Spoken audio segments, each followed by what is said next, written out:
Este video se va a llamar ¿Por qué no escribir a 4 manos o a más manos? Y no es un video dedicado a pulpos ni a calamares, sino a un relato.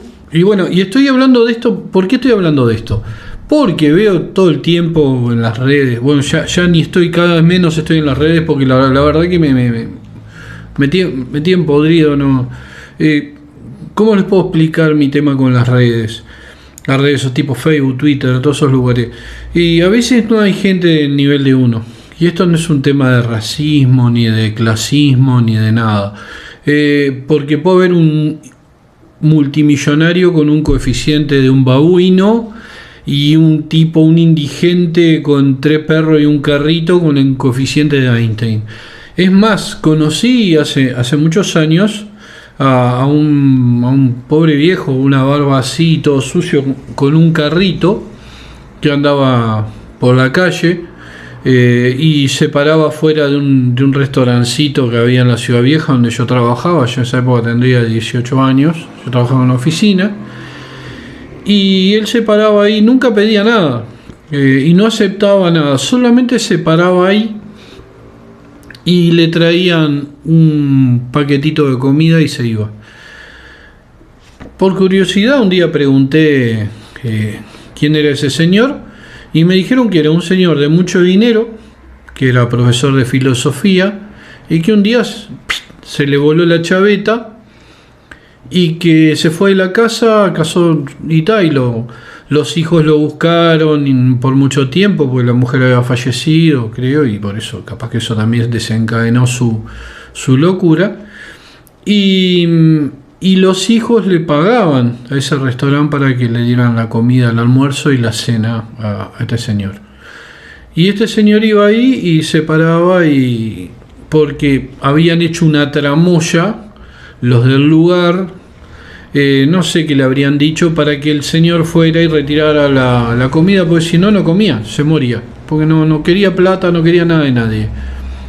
Y a pesar de que supuestamente eran millonarios, los hijos obviamente manejaban el dinero del padre, pero él era un señor, un indigente, que el cerebro de él era infinitamente superior al del 99% de las personas de este país. Bueno, no es muy difícil, pero bueno, en este caso capaz que hasta de otros países más civilizados que este. Bueno, el desafío al más allá es un relato de 6.000 palabras que fue escrito, a ver, miren los nombres, ¿no? Catherine L. Moore, que ella firmaba C.L. Moore, justamente porque en esa época a las mujeres no se les publicaba prácticamente, entonces de esa forma ella tenía más posibilidad de publicar, porque muchos pensaban que era un hombre. Abraham Merritt, un gran escritor que algún día vamos a mencionar aquí, de que hacía una fantasía oscura y horror. Abraham Merritt tiene relatos fantásticos y es bastante desconocido, es un escritor muy desconocido dentro de las listas de superescritores. Un mosquito. Entró un mosquito, hay 90 grados bajo cero y entró un maldito mosquito. La verdad no tengo ni idea de dónde salió, es más, me va a picar y voy a fenecer, me va a meter chikungunya o no sé cómo se llaman los virus esos, que se me va a achicar la cabeza, me va a quedar chiquita así, tipo jíbaro, y voy a aparecer no sé si vieron Beetlejuice, que había un tipo que lo habían agarrado a los jíbaros, un muerto, y estaba en la cabecita y con los ojitos desorbitados. Bueno, voy a terminar así. Bueno, Catherine Moore, Abraham Merritt, H.P. Lovecraft, increíblemente, Robert Howard y Frank Bernard. Bueno, parece que hubo unos líos aquí donde Abraham Merritt, que era medio, parece que fuera de que era un gran escritor, parece medio sorete, decía como que Bernard no tenía el nivel adecuado para estar ahí. Entonces Bernard se fue de la cosa. Entonces el cuento fue de mano a mano. Cuando lo agarra Catherine L. Moore, escribe su parte, ella debía concluirlo con un cierre para que lo continuara Abraham Merritt. Entonces, ¿qué pasa? Catherine L. Moore manda al personaje a dormir. Después le voy a explicar por qué no se puede escribir a cuatro o cinco manos, o a dos, sí, obvio. A una también, porque puede ser alguien que perdió un brazo, que se lo comió un tiburón blanco. Después les voy a explicar bien por qué no se puede escribir a cuatro manos, por ejemplo, o no es aconsejable, o no va a quedar una obra increíble, porque aquí estamos hablando de 5 monstruos. No estamos hablando de 5 escritores aficionados que publican revistitas, no, estamos hablando de Howard, de Lovecraft, de Abraham Merritt, de Catherine Moore y Frank Belknap Long, el de los famosos sabuesos de Tíndalo. Son 5 monstruos, 5 de los mejores escritores de horror de todos los tiempos y ciencia ficción. Y bueno, en este caso, volvemos a lo mismo, lo deja Catherine L. Moore, lo deja el personaje, lo hace que vaya a dormir. Entonces lo agarra Abraham Merritt, pero Abraham Merritt no tenía ganas de agarrarlo durmiendo el personaje. Entonces lo que hizo fue que le dio insomnio al personaje y se levantó y sigue. Después se lo mandan a Lovecraft. O sea, cuando termina Abraham Merritt se lo manda a Lovecraft, y ahí Lovecraft mete toda su impronta, toda su parafernalia cósmica, y el personaje pasa a ser un individuo que se enfrenta a una raza de gusán de 100 pies gigantes. Entonces entra en el cuerpo del 100 pies gigante, y cuando se ve a sí mismo, no recuerdo si creo que en un espejo, hace lo que hace un personaje de Lovecraft ante un horror primigenio: se desmaya. Lovecraft cierra y se lo envía a Robert. ¿A quién se lo envía? A Robert Howard. Entonces lo toma Robert Howard, y el personaje se despierta del desmayo, toma un objeto afilado, mata al rey de los 100 pies gigantes y empieza a matar a diestro y siniestro. Se transforma en el gusano Conan. Hace un destrozo. Va destrozando todo, y después, ¿qué hace? Se termina transformando en el rey de los gusanos. Bien, hasta ahí Howard. Entonces Howard dice: bueno, acá terminé mi parte de mi Gusanan el bárbaro, y se lo da a Frank Belknap Long, que había regresado al negocio de escribir a 10 manos, porque Lovecraft le dijo: no te calentes con Abraham Merritt, viste que el tipo es medio raro, yo qué sé.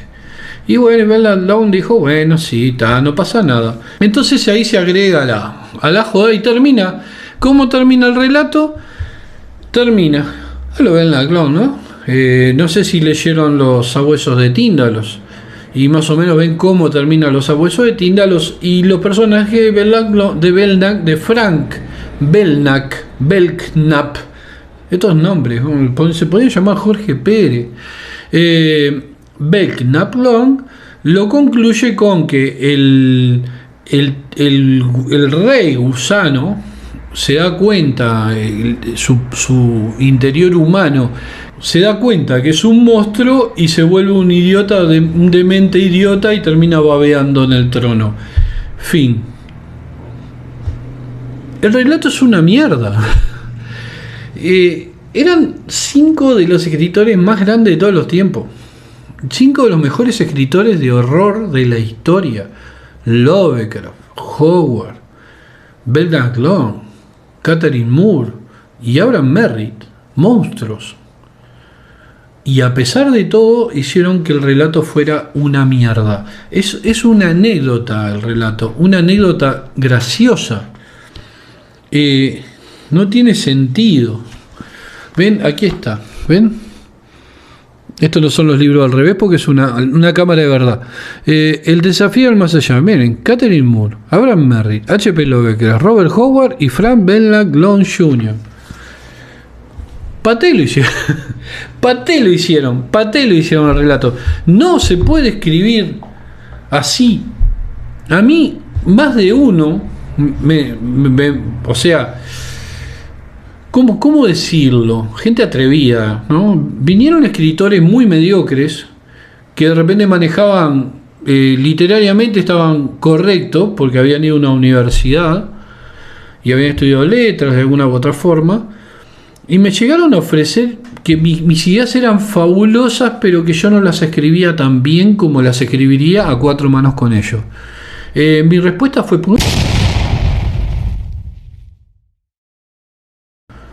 ¿sabes la diferencia que hay entre vos y yo? Le dije a uno de estos individuos que yo tengo imaginación y eso no se consigue en una universidad, no se consigue en una facultad. Y vos no tenés nada, vos solamente sabes escribir, pero no sabes escribir qué. Y decían, bueno, no te ofendas, porque después venía el piñazo. Digo, no, conmigo no hay mucho juego. Y no es por hacerme acá el malo. El que me conoce sabe que soy así.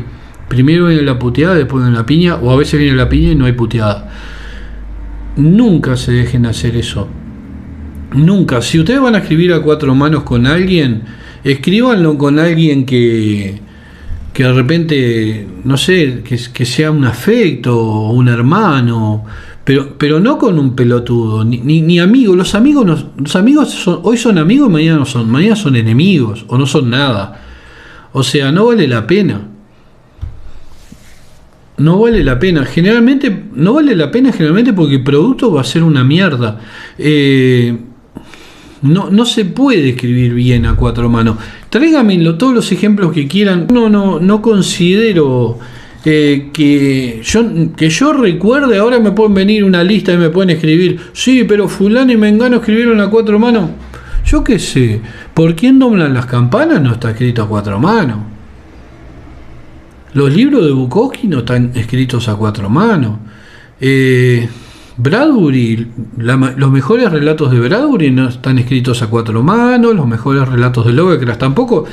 Este que escribió acá fue el peor relato de Lovecraft y está escrito a cuatro manos. Entonces digo, los ejemplos en general, todos los libros que tengo ahí atrás, que yo recuerde, no tengo ninguno escrito a cuatro manos. Y si hay alguno, no me acuerdo. Tolkien no escribía a cuatro manos. Dune, la casa Atreides, está escrita a cuatro manos. Es un mamarracho. Me pueden decir, ustedes tengan claro esto. Estar bien escrito no quiere decir que sea bueno. Cualquiera que haya ido a una universidad a estudiar letras, o cualquiera que haya ido a estudiar con un muy buen escritor o un buen profesor, puede escribir muy bien. Pero de ahí a que lo que haga sea bueno, es otra cosa. Como dije en un video anterior, hay escritores y gente que escribe libros. Y la mayoría de la gente que escribe libros, y los libros están bien escritos, generalmente porque muchas editoriales tienen muy buenos correctores y otras no. Ahora, por ejemplo, estoy leyendo Territorio Lovecraft, de Matt Ruff. Prestado. No me lo compro ni en pedo. Prestado. Y está correcto, pero no tiene mucho que ver con la serie en el 90% de lo que he leído, que he llegado hasta una parte, venía entretenido. Ojo, no está por debajo, infinitamente por debajo de Lovecraft, no de Lovecraft, estoy divagando, está infinitamente por debajo de Thomas Ligotti. Está infinitamente por debajo de Clive Barker, el escritor, Matt Ruff. Se recibió con honores en una universidad en letras y aparte fue una de sus profesoras era ganadora del Pulitzer. Pero eso no quiere decir que el tipo con eso se haya vuelto un gran escritor. Está lleno de guiños chotos. Por ejemplo, y guiños chotos que la atrofiada de Misha Green, la atrofia intelectual que hizo Lovecraft Country, Misha Green, ni siquiera tomó en cuenta. Y no porque fueran guiños chotos, sino porque debería haberlo tomado en cuenta porque eran parte de la historia. Y si la historia es chota, es un problema de la historia. Por ejemplo, cuando entran a la casa, el protagonista Atticus entra a la casa esa de de la secta de los adamitas. Y ahí hay un error también de Tamilla Green por no haber leído un libro de nada, porque el sombrero ese se ve que para que no se le note que adentro de la cabeza no tiene nada. El tipo entra y hay libros de Blackwood, de Lovecraft, de Bloch. Nunca estuvieron en la serie esos libros, nunca. Es más, menciona todo el tiempo los libros de Lovecraft, todos leen Bradbury. O sea, el problema que tiene más grande el libro Territorio de Lovecraft es que los personajes están forzados. Y no es porque al ser afrodescendientes no puedan leer a Bradbury, ¿está? Porque, por ejemplo, en mi barrio era un barrio pobre, muy pobre, de clase trabajadora. Eran todos trabajadores o chorros o parásitos o jugadores. Era un barrio que fue considerado después con el tiempo por los gobiernos de derecha como zona roja. Zona roja implica que ahí entraba y no salía, lo cual era mentira, no era tan así. Pero no era gente que tenía un acceso a la cultura. Es más, cuando yo gano un premio y me voy a Francia, el comentario, la voz populi de mi barrio era que fui a traficar droga. No fue que me gané un premio literario y me invitaron a Francia con todo lo... No, fui a traficar droga. Eso es lo que decían. Con eso tengan una idea de lo que era la cultura de mi barrio. Y yo era uno de los pocos que leíamos. Éramos lectores de ciencia ficción. En un barrio de 10.000 personas éramos 3 o 4. Blancos, en este caso, porque había de todo un poco, pero se dio que éramos blancos. Justamente después me hice amigo de muchos afrodescendientes que eran lectores de ciencia ficción. Pero eso ya saliendo de mi barrio y entrando en el ambiente de la ciencia ficción. Pero en Lovecraft Country, los personajes afrodescendientes, todos leen Bradbury. Todos tienen libros de Bradbury y de Edgar Rice Burroughs y de Lovecraft, y todos saben quién es Lovecraft. Y son gente muy pobre, gente media muy humilde y sumergida, porque lo que sí transmite bien el libro, a pesar que lo escribió un blanco, es ese horror de vivir en un país fascista y racista como Estados Unidos para alguien de piel negra. Eso está bien transmitido, pero es lo único.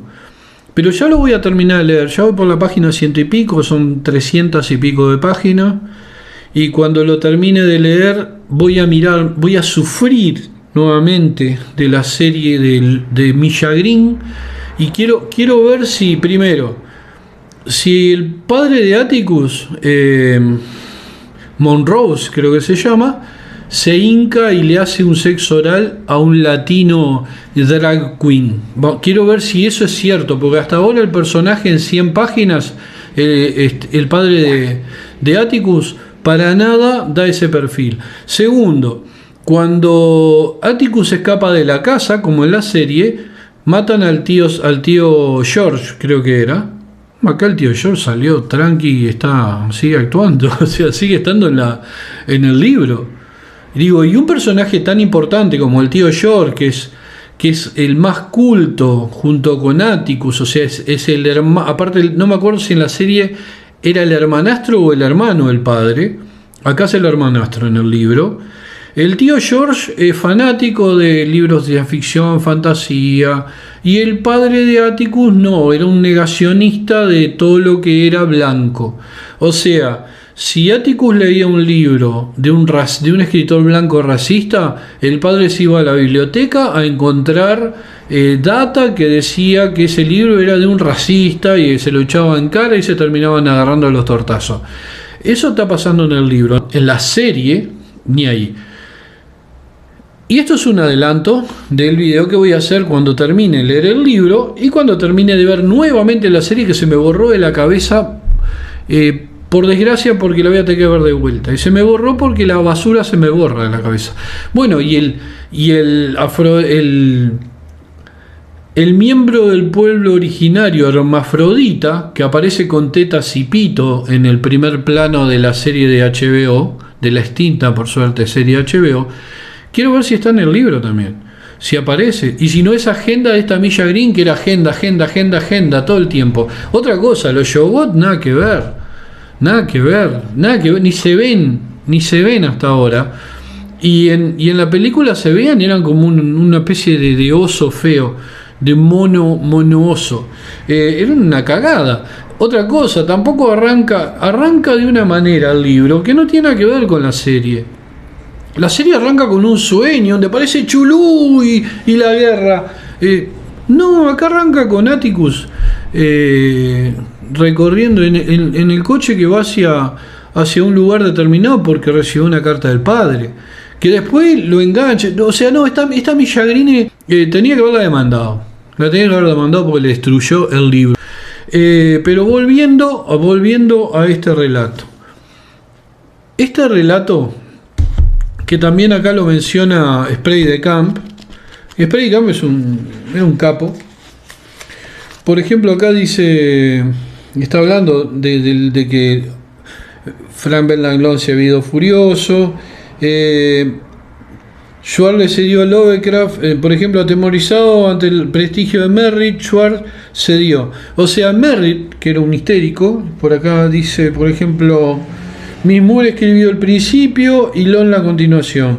Cuando el manuscrito llegó a Merritt, renunció, diciendo que Long se había desviado demasiado de las líneas originales y que no colaboraría a menos que Schwartz eliminase la colaboración de Long y le dejase a él escribir esa segunda parte en su lugar. Es una grasada esto de Merritt. La verdad, a mí Merritt me encanta como escritor, pero como persona se ve que era un sorete y como colega peor, porque Long es un buen escritor, o sea, no era para tirarlo para afuera. Y bueno, y Long se va del proyecto y después Lovecraft lo convence de volver al final. El relato, como terminó, salió en el número de septiembre de 1935 de Fantasy Magazine, ¿no? Y acá la apreciación de Spray de Camp es la misma que la mía, ¿no? Como era de esperar, se trata de más de una divertida curiosidad que de una obra maestra. Consta de 6.000 palabras y se inicia con la narración de Catherine Moore, en la que George Campbell, al acampar en los bosques canadienses, encuentra un gastado cristal de cuarzo. Se limita a crear un poco más de atmósfera, sentía un frío en el espíritu, como el contacto de alguna extraña entidad, tipo... No, nada, se mató mucho. La tercera parte o central, que había corrido a cargo de Lovecraft, aportaba un argumento de lo más activo. Imaginó que los civilizados habitantes del lejano planeta Shekub, en forma de 100 pies gigantes, habían enviado estos cubos de cuarzo por todo el universo. Cuando los nativos de los planetas donde habían ido a pasar estos objetos los examinaban, los 100 pies intercambiaban sus mentes con ellos. Se parece mucho a la idea de la sombra fuera del tiempo, ¿no? Así que George Campbell se encuentra en el cuerpo de un 100 pies, así nomás. Al mirarse en el espejo, muy de acuerdo con el estilo Lovecraftiano, ¿qué hace? Se desmaya. La siguiente sección era la de Howard. Cuando Campbell vuelve en sí, ya no es un endeble héroe Lovecraftiano, sino un superhéroe howardiano. Voy a buscar un cuchillo para ponerlo en clima. No, mejor no. Un Conan entre los 100 pies. Se apodera de la herramienta afilada. Mata al dirigente de los 100 pies, que le interrogaba, y huye por el edificio. Mata a diestro y siniestro, hasta que logra apoderarse del globo luminoso al cual adoran los 100 pies. De este modo se erige en emperador del planeta. Así nomás. La última parte es de Long, que es lo que le comentaba, que Frank Langlois era un poquito más de que cuando alguien veía algo abominable, indecible, en Lovecraft también se desmayaban o enloquecían, y Long enloquecían en general, no se desmayaban pero enloquecían. Entonces, por ejemplo, dice la última parte, que es de Long, de Frank Langlois, mientras Campbell en su cuerpo de 100 pies alcanza la gloria, su cuerpo terrestre se revela incontrolable para la mente yecubiana que se ha posesionado de él, se convierte en un idiota babeante y muere. Al principio del 36, Lovecraft embarcó en otra empresa aficionada, un esbozo de ensayo de la historia del Necronomicon, que justamente ese ensayo que hizo Lovecraft sobre la historia del Necronomicon utiliza mucho desorientado, llamémosle desorientado o vivo, para decir que el Necronomicon existe. Es más, se han escrito un montón de libros y de artículos y ensayos sobre la existencia real del Necronomicon. Es como lo de los ovnis, Peter Colosimo, yo qué sé, si lo hubiera agarrado, capaz que si fuera más culto, Erich von Däniken, que un tipo era un empleado de hotel con una cultura medio baja, y después, bueno, tuvo la imaginación y la inteligencia de crear todo el tema del oro de los dioses y los alienígenas ancestrales. También, por ejemplo, en el oro de los dioses lo deschaba un escritor estadounidense que ahora no recuerdo el nombre, que después va a aparecer el grafo abajo, no se preocupen, porque cuando me olvido, para no tener que agarrar, editar y grabar este pedazo y corregirme, le meto un grafo abajo. Justamente dice de que lugares donde Erich von Däniken dijo que estuvo, no estuvo. Y por ejemplo, hay gente, el dueño de unas cuevas aseguraba que nunca había estado ahí, mientras que Erich von Däniken sí asegura que había estado en esas cuevas. Hemos perdido muchísimo de nuestro acervo cultural y nuestro intelecto y nuestros conocimientos por culpa de Internet, aunque muchos digan que Internet nos ha acercado, no. Al principio quizás sí, pero hoy no, y les voy a explicar por qué. Cuando yo tenía que escribir un libro hace 20, 30 años atrás, y tenía que hacer investigación para ese libro, tenía que recurrir a libros de historiadores, de gente, de profesionales, de arqueólogos que habían ido a tal lugar. Me acuerdo que escribí un artículo hace muchos años sobre el Dorado y sobre una expedición española de los adelantados famosos hacia el Dorado, y tuve que averiguar data en la Biblioteca Nacional, en una parte donde incluso había que dejar la cédula y te entregaban el libro, te lo traían y tenías que agarrarlo con los guantes. El libro estaba escrito en un español que parecía casi portugués, que era español antiguo. Si yo ahora voy a buscar data de eso, me va a aparecer montones de páginas sobre eso. Me van a aparecer reinterpretaciones de ese libro con subjetividades de los autores. Cada autor en su página va a agregar o quitar cosas. Entonces, lo que nos está llegando son fragmentos de la verdadera historia, de la realidad, fragmentos de la realidad subjetivados. Como cuando decimos los que escriben la historia son los vencedores, o sea, nunca vamos a leer libros escritos por los perdedores, o si lo leemos, bueno, van a estar en lugares bastante oscuros. Esta selección de horror de Forrest Ackerman, que Lovecraft no lo aguantaba, pero bueno, el tipo tenía sus cosas buenas. Y este libro de Spray de Khan, que para mi gusto sigue siendo el mejor, no he leído el de Joshi, tengo que reconocer eso. Tampoco por ahora me interesa o no está en mis planes.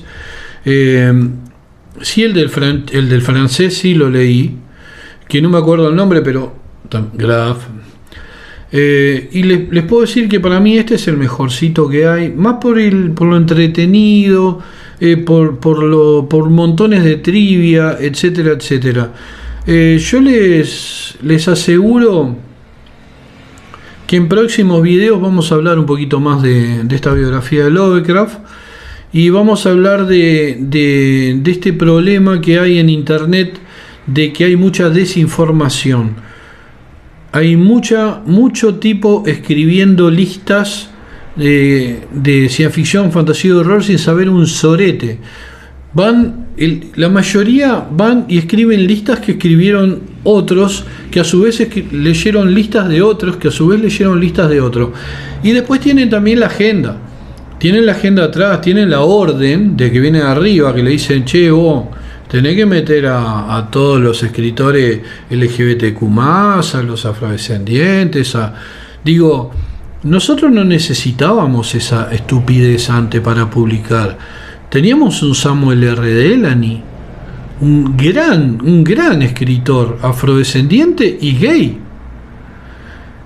Escribió Babel 17, entre tantas otras cosas. Es un escritor afrodescendiente y gay. O sea, según un yankee del Ku Klux Klan, tendría todos los defectos. Tendría que haber sido exterminado. Con su sombrero blanco estaría en su sábana y su cruz prendida a fuego. Y Samuel Delany, a ninguno de nosotros no nos interesaba si era gay y negro. Nos interesaba que era un gran escritor, y que es un gran escritor. Creo que todavía sigue vivo. Él estuvo hace muchos años que está con su pareja, que se llama Dennis, que es blanco, y es un tipo increíble. Aparte creo que filólogo, y estuvo casado con una gran escritora también. Cuando yo me olvido de los nombres, aparece el Graf. Estuvo casado y creo que tiene una hija, o sea, y bueno, y después él tuvo esa elección. Pero ¿qué pasa? Él no ganaba premios porque, no, hay que dárselo al negrito maricón. No, él ganaba premios porque tenía talento. El problema ahora es que todas estas agendas políticas de Washington no nos dejan pensar si el que está ganando un premio realmente lo está ganando porque se lo merece o solamente por una agenda LGBTQ+, o una agenda MeToo, o una agenda... Bueno, a los afrodescendientes le están pegando como igual, los están matando como mosca en Estados Unidos, no les importa nada, ¿no? Porque están por abajo de todo. Porque incluso los LGBTQ+, y las MeToo son todos blancos, así que está todo bien. Después viene el negro, viene allá. Me acuerdo del genial relato de Bradbury de cuando se van los cohetes con los negros y viene un blanco repulsivo que está sentado en una silla y le dice al negrito, le dice, vos no te podés ir porque me debes dinero. Y el nenito se quiere ir, es un niño, se quiere ir a la mierda de ese puto país, de esa puta región racista, inmunda. Se quiere subir al cohete con todos los de su raza e irse a Marte. Quiere irse al diablo de esta basura fascista y nazi. Y no lo dejan porque debe plata. Y viene un afrodescendiente y le dice, ¿cuánto le debe el chico? Me debe, no sé, $17. Yo no me acuerdo, le estoy contando lo que recuerdo del cuento. No voy a ir a leerlo, le voy a decir cómo llamar a los personajes, porque no importa, importa la idea. Y entonces el tipo agarra y le dice, aquí tiene, tome, esto es lo que le debía, vamos chico, y se lo lleva. Y le dice, en una parte, no sé en qué parte del gurí le dice señor, o el otro le dice, señor, ¿cuánto le debe el chico? ¿Y cómo termina el cuento? Con el viejo de mierda, fascista, rata, racista, recostado diciendo, ¿viste? Me dijo señor. Pero se te fueron, hijo de puta. Ya no podías explotar más a los pobres negros, ¿entendés? Rata. Y Bradbury lo demuestra de una forma magistral, sin tener que hacer un mamarracho como un Lovecraft Country. Digo, o como lo de Mark Ruff, que está bien en algunas cosas y en otras cosas está exagerada. Si quieren ver una buena película sobre la segregación que hubo en Estados Unidos, una de las mejores que yo he visto es Mississippi en llamas, con Willem Dafoe y Gene Hackman. El papel de Gene Hackman, que es un blanco medio mierdita, veterano, pero un milico veterano, que tiene toda esa ¿cómo les puedo explicar? Tiene toda esa picardía del milico veterano. Y Willem Dafoe, que es el agente del FBI limpito de acá, ¿no? Que va a cumplir las reglas y tiene una orden y muestran los miembros del Ku Klux Klan y es una gente son inferiores. Los blancos racistas del Ku Klux Klan para mí son infrahumanos. Ellos son los infrahumanos. Ellos son los que dan vergüenza. Ellos son los que me dan vergüenza a mí de ser blanco. El blanco racista es infrahumano. Principalmente porque el origen de la especie humana, nuestros antepasados, eran negros. Venimos de África. La piel cambia por una cuestión climática. Miles y miles de años sometidos a determinados climas, comidas. Eso nos hace cambiar el color de piel. No es nada más que eso. Y Lovecraft, justamente en Lovecraft Country de Mark Ruff, menciona un poema de Lovecraft sobre los negros, como el Montrose, que es el padre de este Atticus, se lo trae el poema para darle por la cabeza, porque toda su vida estaba dedicada a darle por la cabeza al hijo, porque el hijo tenía libros de Lovecraft. Para avergonzarlo, porque el hijo era negro y leía Lovecraft. Eso está en el libro.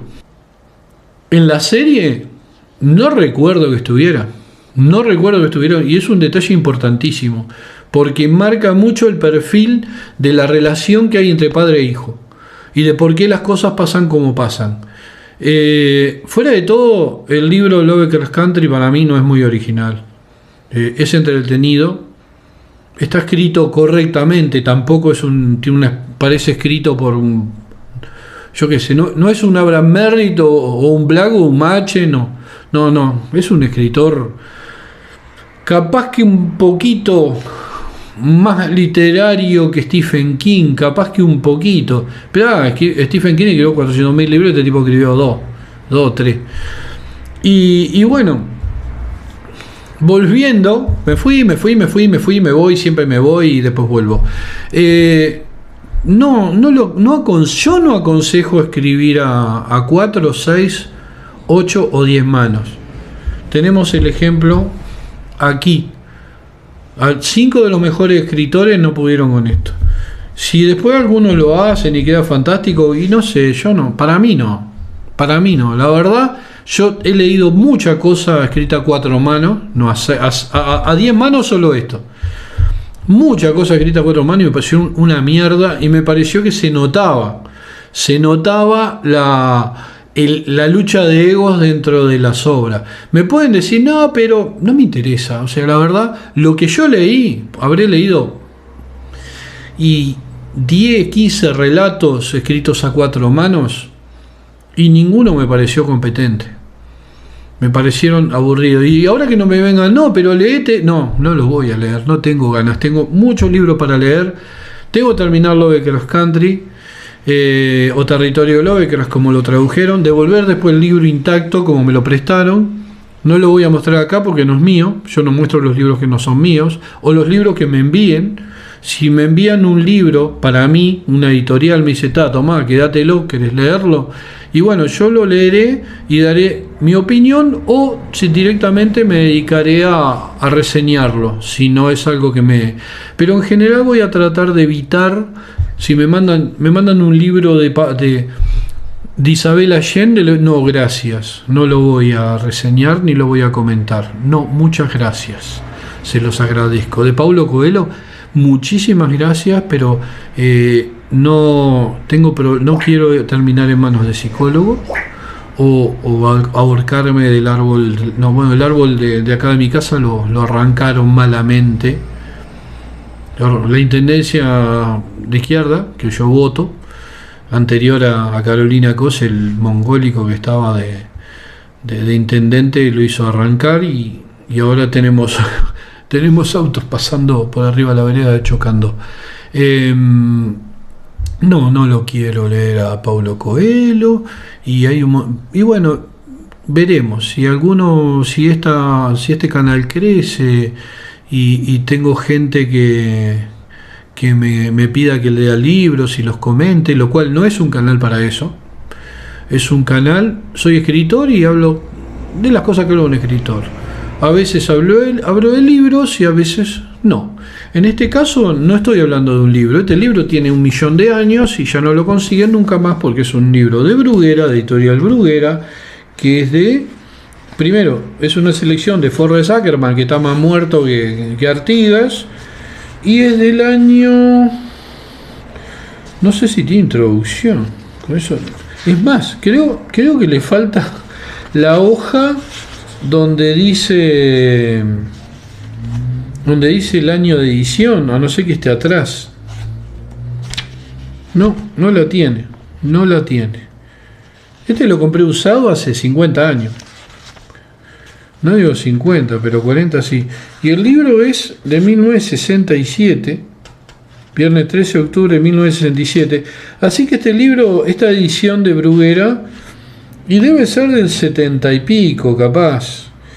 Era Bruguera, Barcelona, Bogotá, Buenos Aires, Caracas, México. Y de rebote cayó acá en Uruguay. En paracaídas cayó. Pero debe ser una edición del 70 y pico. O de fines de los 60. No creo que de fines de los 60 porque... Colombia.